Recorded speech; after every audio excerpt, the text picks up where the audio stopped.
we're here in front of the permanent representation of Sweden, and you have a sign saying forests are not renewable. Yes. So there is an ongoing campaign to recognize biomass as a renewable. It's been done in many countries, Sweden, Hungary as well, from where I'm from.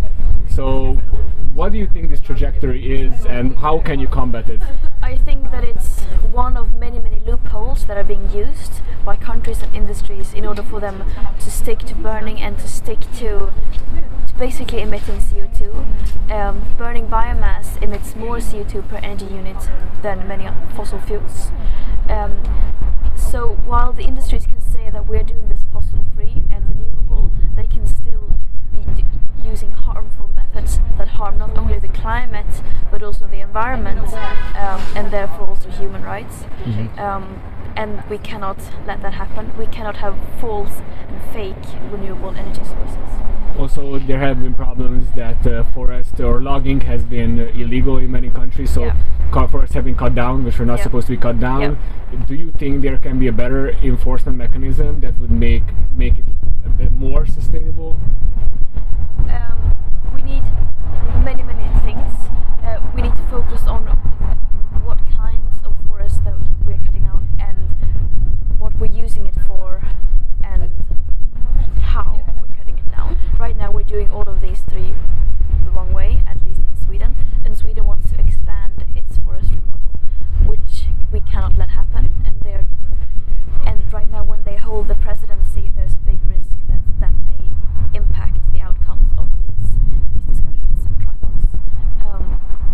And we need much stronger forest monitoring, and right now I think what we can do, what we are trying to do here is to raise the alarm about this, raise awareness, because this is something that many are not aware of is happening, and it's a clear example of when greenwashing is being put into use, where people's lack of awareness about these issues can be used as a weapon against the climate and environment, while saying that what we're doing is green when it's in fact not, and when it's in fact in many cases even worse for the climate and environment.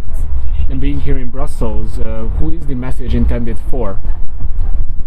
For many people, especially the people in general, to see that Sweden right now is one of the bad guys, but also of course directly to Sweden in the EU and politicians there.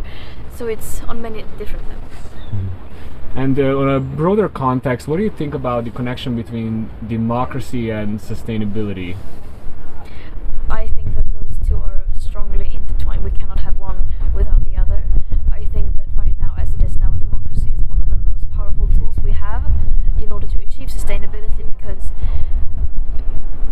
if people don't have the right to express their opinions and to protest against what's wrong, then our leaders will get away with basically doing anything, and more destructive people in power will get even more power, and that will only create an even more vicious cycle.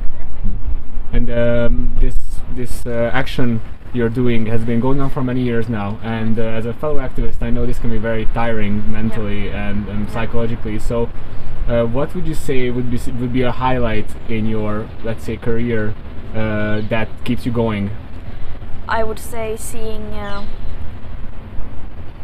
all the other activists who are doing the same thing, fighting for the same cause. I think we can't do this alone, so I think the most important thing as an activist is to find a community, take care of each other, because that also reminds you what you're fighting for. And just a last question. It's been in the news cycle that they want you to grant you an award in theology recently. So what's your take on that? Will you accept that award, or what do you think about it?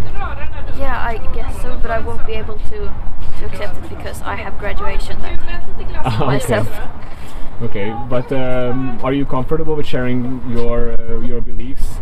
Because it's kind of interesting. If you're a Catholic university, for example, grants you an award, can you accept it if you're not from that denomination? I don't think that's interesting. for people to know. Yeah, no worries about that. Well, sorry, one last question. Yep. Since I'm from Hungary, we know that there is a regional opposition to many progressive environmental ideas from the governments, especially the V4 countries often, and how they veto legislation. So what would you think be a way forward for Eastern Europeans to stand up more for environmentalism? Like, what would be a specific message or a regional idea that you would like to share? As I said, I think democracy and democratic values are vital when it comes to that. And there are many activists. I know many amazing activists in Eastern Europe who are fighting for this and sometimes facing lots of threats and repression, and I think that they are a big inspiration, and they need all the support that they can get from locals, but also from people from other parts of the world.